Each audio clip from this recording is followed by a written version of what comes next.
ಕಾಂಗ್ರೆಸ್ ಶಾಸಕ N A Harris ಮನೆ ಮೇಲೆ ಇಡಿ ದಾಳಿಗೆ ಸಿಎಂ ಸಿದ್ದರಾಮಯ್ಯ ಕಿಡಿಕಾರಿದ್ರು. ಕಾಂಗ್ರೆಸ್ನವರ ಮನೆ ಮೇಲಷ್ಟೇ ದಾಳಿ ಮಾಡ್ತಾರೆ, ಆದರೆ ಬಿಜೆಪಿಯವರ ಮೇಲೆ ಮಾತ್ರ ದಾಳಿ ಮಾಡಲ್ಲ. ಕೇಂದ್ರ ಸರ್ಕಾರ ಕಾಂಗ್ರೆಸ್ನವರನ್ನ ಮಾತ್ರ ಟಾರ್ಗೆಟ್ ಮಾಡ್ತಾ ಇದೆ ಅಂತ ಸಿಎಂ ಸಿದ್ದರಾಮಯ್ಯ ಗರಂ ಮಾತು.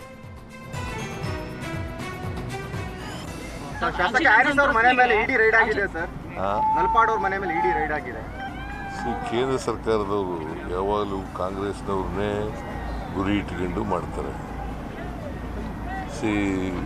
ಬಿ ಜೆ ಪಿಯವರು ಮೇಲೆ ಮಾಡ್ತಾರ, ಮನೆ ಮೇಲೆ ರೈಡ್ ಮಾಡ್ತಾರ.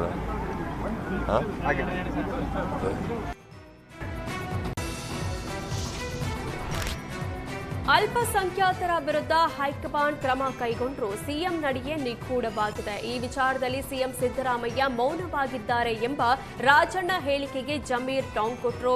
ಸಿಎಂ ಸಿದ್ದರಾಮಯ್ಯ ಟಗರು ಮುಂಚೆ ಹೇಗಿದ್ರು ಈಗಲೂ ಹಾಗೆ ಇದ್ದಾರೆ, ಯಾವತ್ತಿದ್ರೂ ಟಗರು ಟಗರೆ ಎಂದ ಸಚಿವ ಜಮೀರ್. ಸಿಎಂ ಸಿದ್ದರಾಮಯ್ಯ ಈಗ ಸೈಲೆಂಟ್ ಆಗಿರಬಹುದು, ಆದರೆ ಸಿದ್ದರಾಮಯ್ಯ ಮಾತಾಡಿದ್ರೆ ಸೌಂಡ್ ಬೇರೆ ರೀತಿ ಇರುತ್ತೆ ಅಂತ ಸಚಿವ ಜಮೀರ್ ತಿಳಿಸಿದ್ರು. ಸಿದ್ದರಾಮಯ್ಯ ಟಗರು ಮುಂಚೆ ಹೆಂಗಿದ್ರು ಈಗಲೂ ಹಂಗೆ ಇದ್ದಾರೆ. ಅವ್ರು ಟಗರೆ ಮಾತಾಡ್ತಾರೆ, ಅಗತ್ಯ ಇದ್ರೆ ಮಾತಾಡ್ತಾರೆ, ಸುಮ್ಮನೆ ಮಾತಾಡ್ತಾರ. ಯಾರು ಆಪ್ತರು, ಯಾರು ತೆಗ್ದಿದ್ದಾರೆ? ಎಲ್ಲರೂ ಆಪ್ತರು. ಎಲ್ಲ ಕಾಂಗ್ರೆಸ್ ಪಕ್ಷದಲ್ಲಿ ಯಾರು ಇದ್ದಾರೆ ಎಲ್ಲರೂ ಮುಖ್ಯಮಂತ್ರಿಗೆ ಆಪ್ತರೆ. ನಮ್ಮ ಮುಖ್ಯಮಂತ್ರಿ ಅವರು, ನಮ್ಮ ಮುಖ್ಯಮಂತ್ರಿ ಅವರು ಸೈಲೆಂಟ್ ಇವಾಗ ಇರ್ಬೋದು, ಈಗ ಸೈಲೆಂಟ್ ಆಗಿರ್ಬೋದು. ಅಂದರೆ ಅವರು ಮಾತಾಡಿದ್ರೆ ಅದು ಬೇರೆ ಥರ ಸೌಂಡ್ ಆಗ್ತದೆ. ಏನು ಅಗತ್ಯ ಇಲ್ಲ ಮಾತಾಡೋದು, ಮಾತಾಡ್ತಾರೆ.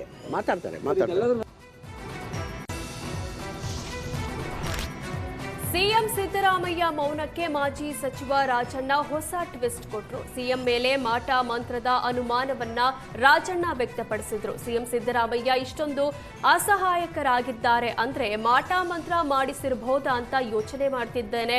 ವ್ಯಕ್ತಿ ಮೇಲೆ ಪ್ರಭಾವ ಬೀರಬೇಕು ಅಂದ್ರೆ ಆಸ್ತಿಕರಾಗಿರಬೇಕು ಅಂತಿಲ್ಲ. ನನ್ನ ಮೇಲೆಯೂ ಹಿಂದೆ ಮಾಟ ಮಂತ್ರ ಆಗಿತ್ತು ಅಂತ ರಾಜಣ್ಣ ತಿಳಿಸಿದ್ರು. ನಾನು ಚುನಾವಣೆ ನಿಂತಾಗೆಲ್ಲ ಮನೆ ಸುತ್ತ ಹಳದಿ ನೀರು ಹಾಕ್ತಾ ಇದ್ರು.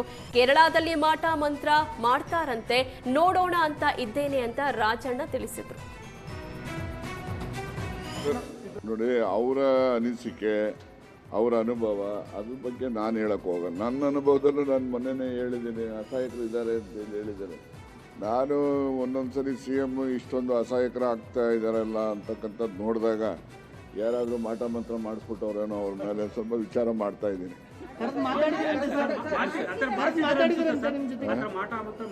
ಅದನ್ನೇ ವಿಚಾರ ಮಾಡ್ತಾ ಇದ್ದೀನಿ ಅಂದ್ರೆ ಅದನ್ನ ನಾನು ಇನ್ವೆಸ್ಟಿಗೇಟಿಂಗ್ ಇಟ್ ಅಂತ ಪತ್ತೆ ಮಾಡ್ತಾ ಆಗಿರಬಹುದು ಅಂತ ಹೇಳಿ ಅದನ್ನ ಆಸ್ತಿಕರೋ ನಾಸ್ತಿಕರೋ ನೋಡ್ರಿ, ಆಸ್ತಿ ಯಾವಾಗಲಾದರೂ ಕೂಡ ಮನುಷ್ಯನ ಮೇಲೆ ಏನಾದರೂ ಪರಿಣಾಮ ಆಗಬೇಕು ಅಂದರೆ ಅವ್ರು ಆಸ್ತಿಕರೇ ಆಗಿರಬೇಕು ಅಂತಲ್ಲ, ಅಥವಾ ನಾಸ್ತಿಕರಾಗಿರ್ಬೇಕು ಅಂತನೂ ಅಲ್ಲ. ಬರ್ತಕ್ಕಂಥ ತೊಂದರೆ ಯಾರನ್ನೂ ಬಿಡೋದಿಲ್ಲ. ಆದರೆ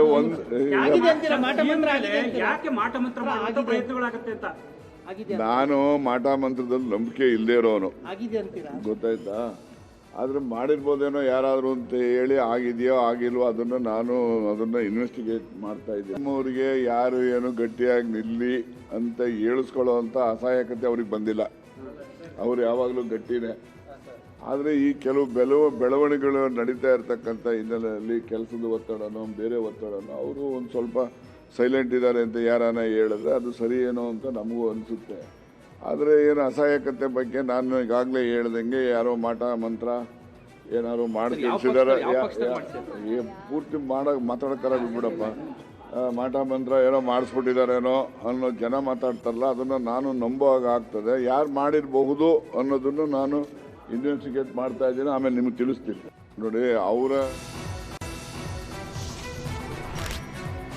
ಮೇ ತಿಂಗಳಲ್ಲಿ ಕೆಲವು ರಾಜಕೀಯ ಬೆಳವಣಿಗೆಗಳು ಆಗ್ತಿವೆ ಅಂತ ಮಾಜಿ ಸಚಿವ ರಾಜಣ್ಣ ಸ್ಫೋಟಕ ಹೇಳಿಕೆ ಕೊಟ್ಟಿದ್ದಾರೆ. ರಾಜಕೀಯ ನಿಂತ ನೀರಲ್ಲ, ಯಾವಾಗಲೂ ಹರಿಯುವ ನೀರು. ನಿಂತ ನೀರಾದ್ರೆ ಅದು ತನ್ನ ಪರಿಶುದ್ಧತೆ ಕಳೆದುಕೊಳ್ಳುತ್ತೆ. ಸಿದ್ದರಾಮಯ್ಯ ಹೇಳಿಕೊಳ್ಳುವಷ್ಟು ಅಸಹಾಯಕರಲ್ಲ.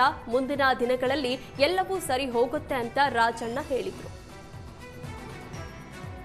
ಯಾವತ್ತೂ ಕೂಡ ರಾಜಕಾರಣ ಅಂತಕ್ಕಂಥದ್ದು ನಿಂತ ನೀರಲ್ಲ, ಅದು ಯಾವಾಗಲೂ ಹರಿತಕ್ಕಂಥ ನೀರು ಹರಿದ್ರೇನೆ ಅದು ಪರಿಶುದ್ಧತೆ ಇರ್ತಕ್ಕಂಥದ್ದು. ಒಂದೇ ಕಡೆ ನೀರು ನಿಂತ್ಬಿಟ್ರೆ ಅದು ಪರಿಶುದ್ಧತೆಯನ್ನು ಕಳ್ಕೊಳ್ತದೆ. ಅದರಿಂದ ರಾಜಕಾರಣನೂ ಹಂಗೇನೆ, ಅದು ಕೂಡ ನಿಂತ ನೀರು ಹೇಗೆ ಹರಿಯುತ್ತೋ, ಹರಿಯೋ ನೀರು ಪರಿಶುದ್ಧತೆ ಇರುತ್ತೋ ಹಾಗೆ ರಾಜಕಾರಣನೂ ಕೂಡ ಪರಿಶುದ್ಧತೆ ಕಾಪಾಡ್ಕೋಬೇಕು ಅಂದರೆ ಬೆಳವಣಿಗೆಗಳು ನಿರಂತರವಾಗಿ ಆಗಬೇಕು.